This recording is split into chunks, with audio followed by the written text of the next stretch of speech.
Hello students, welcome to maths continent. बेटा maths continent में मैं आप लोगों को पॉलिनोमियल का एक बहुत अच्छा क्वेश्चन बता रहा हूँ। क्लास 10th पॉलिनोमियल का बेटा एक बहुत अच्छा क्वेश्चन है वाला।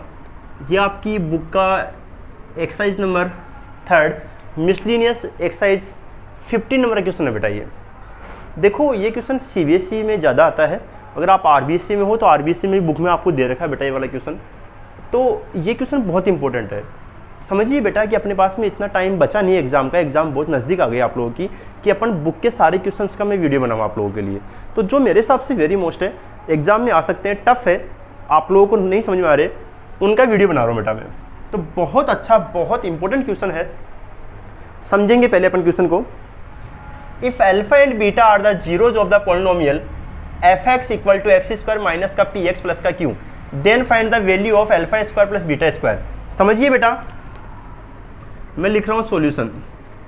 आपके पास में कोई यहां पे एक क्वाड्रेटिक इक्वेशन दे रखी है बेटा, आपके पास में क्या है, एक्स स्क्वायर माइनस का px प्लस का q। समझना बेटा, ये क्वाड्रेटिक इक्वेशन है बेटा। तो जब ये क्वाड्रेटिक इक्वेशन है तो इसकी एक्स की वैल्यू कितनी निकलेगी, 2। कोई भी इक्वेशन है उसमें जितनी पावर है वैल्यू हमेशा उतनी ही निकलती है। यहाँ पे x की पावर कितनी है, 2 है। तो आप यहाँ पे ध्यान रखिए कि यहाँ पे x की पावर 2 है तो यहाँ पे वैल्यू भी 2 निकलेगी, जिसको अपन क्या बोलते हैं, x की वैल्यू को जीरोज। तो अपन मान लेते हैं पावर 2 है तो let be zeros, let be zeros alpha and beta. इसके मैंने 2 जीरोज मान लिए बेटा, अल्फा एंड बीटा। अब आपको फॉर्मूला याद होगा बेटा, अब आपको फॉर्मूला याद होगा जिसको अपन बोलते हैं सम ऑफ जीरोज। बताइए किसी बच्चे को फॉर्मूला याद है? लेकिन कैसे बताओगे ना, आप तो ऑफलाइन हो। तो सम ऑफ जीरोज का फॉर्मूला क्या होता है बेटा, माइनस बोलो coefficient of x upon coefficient of x square. एकदम क्लियर। तो सम ऑफ जीरोज, जीरोज आपके पास में कौन है, अल्फा, और सम का मतलब क्या हो गया, प्लस, माइनस आ गया फॉर्मूले से कोफिशिएंट ऑफ एक्स। बेटा इस फॉर्मूले को आप याद कर लें, कोफिशिएंट ऑफ एक्स ये रहा। एक्स का कोफिशिएंट कितना है बेटा, माइनस का p, तो ऐसे लिखना ब्रैकेट में, upon coefficient of x square कितना है, कुछ नहीं तो 1 मानते हैं अपन। एकदम क्लियर। तो यहाँ पे देखो बेटा आप लोग, तो अल्फा प्लस बीटा कितना आ गया, माइनस माइनस प्लस, नीचे 1 का कोई मतलब नहीं है। क्लियर है क्या स्टूडेंट? अब आता है फॉर्मूला प्रोडक्ट ऑफ जीरोज। क्या आता है बेटा, प्रोडक्ट ऑफ जीरोज क्या होता है बोलो, constant term upon, constant term upon बोलो कोफिशिएंट ऑफ एक्स स्क्वायर। ये होता है प्रोडक्ट ऑफ जीरोज का फॉर्मूला।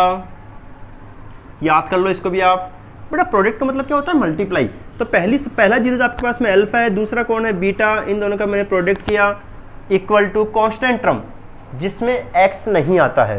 तो यहाँ पे x किस में नहीं है, q में। तो कांस्टेंट टर्म क्या होता हो गया, q हो गया, upon coefficient of x square कितना है यहाँ पे, कुछ नहीं तो 1 मानते हैं अपन। तो अल्फा बीटा कितना हो गया, q।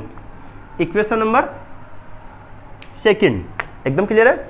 अब आप समझना बेटा बात को कि फर्स्ट इक्वेशन और सेकंड इक्वेशन का यूज करके मुझे ये वाला पार्ट निकालना है, alpha square plus beta square. Clear है क्या बेटा? थोड़ा सा बेटा मैं रफ कर दूं इधर से, ठीक है? तो देखो मैं इधर से रफ कर रहा हूँ बेटा, इसको आपने उतार लिया होगा ना, स्क्रीनशॉट ले सकते हैं बेटा आप, ठीक है? आप समझना बात को।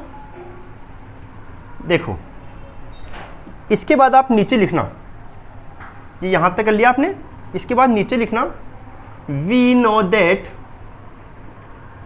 अपन जानते हैं कि अल्फा प्लस बीटा का होल स्क्वायर क्या होता है, A square plus B square plus 2ab। कई बार मुझे बच्चे पूछते हैं, बोला सर हमारे को क्या रटना पड़ेगा क्या जो हम इस चीज़ को याद रखें? ऐसा कुछ नहीं है बेटा। अपन कहाँ करते हैं, मैथ्स में जो चीज़ वैलिड होती है उसका यूज कर सकते हैं। अपन मैथ्स में वैलिड है कि a प्लस बी का होल स्क्वायर क्या होता है, A square plus B square plus 2ab होता है ना बेटा। तो यहाँ पे आप देखें कि आपको alpha square plus beta square चाहिए, वो आपके पास में ये रहा। देखो ध्यान से, alpha square plus beta square है आपके पास, अल्फा प्लस बीटा भी आपके पास है, अल्फा बीटा भी आपके पास है। तो इस प्रकार से जो चीज़ अपन जानते हैं उसका मैथ्स में यूज कर सकते हैं।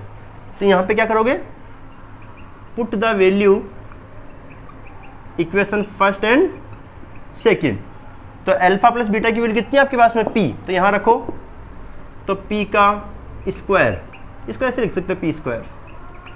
Alpha square plus beta square आपको फाइंड करना है बेटा। टू अल्फा बीटा कितना आपके पास में, क्यू है, तो alpha square plus beta square, ये पी स्क्वायर प्लस का क्यू है, इधर जाके क्या हो गया बेटा, माइनस का क्यू हो गया। ये आप लोगों का आंसर, समझे, एकदम क्लियर बेटा। अब आ जाइए आप लोग सेकंड पार्ट पे। तो सेकंड पार्ट में आपको समझा रहा हूं बेटा, फर्स्ट पार्ट का आपका आंसर आ गया, कितना आ गया, पी स्क्वायर माइनस 2q, एकदम क्लियर है क्या। इसको उतारिए बेटा आप लोग। अब आ जाइए आप लोग सेकंड पार्ट पे, ठीक है, कर लोगे इसको। अब सेकंड पार्ट देखिए बेटा। तो फर्स्ट पार्ट तो आपका क्लियर हो गया, अब ले रहा हूं मैं सेकंड पार्ट, कितना है, 1/अल्फा प्लस 1/बीटा। एलसीएम क्या आएगा बेटा, अल्फा बीटा, अल्फा से अल्फा कैंसिल, बीटा, बीटा से बीटा कैंसिल, अल्फा, एकदम क्लियर। और इसकी वैल्यू अपन लिख सकते हैं इक्वेशन फर्स्ट एंड सेकंड, बोलो, from equation first and second alpha plus beta की वैल्यू कितनी है, पी, अपॉन अल्फा बीटा की वैल्यू कितनी है, क्यू, ये आपका आंसर। तो इसका आंसर कितना आया, पी अपॉन क्यू। आई चीज समझ में। तो बेटा बहुत इंपॉर्टेंट क्वेश्चन था ये वाला, वेरी मोस्ट है, आपको समझ में आया होगा बेटा। अगर आपको ये कंप्लीट समझ में आया है तो प्लीज़ बेटा मुझे कमेंट्स बॉक्स में लिख के बताना कि बोला हाँ सर हमें परफेक्ट समझ में आ गया। तो फिर मैं आपको नेक्स्ट ऐसे बहुत से इंपॉर्टेंट क्वेश्चन लेके आने वाला हूँ जो एग्जाम के लिए बहुत इंपॉर्टेंट है। Okay students, thank you. अगर पसंद आया हो तो अपने दोस्तों में शेयर कीजिए बेटा चैनल को।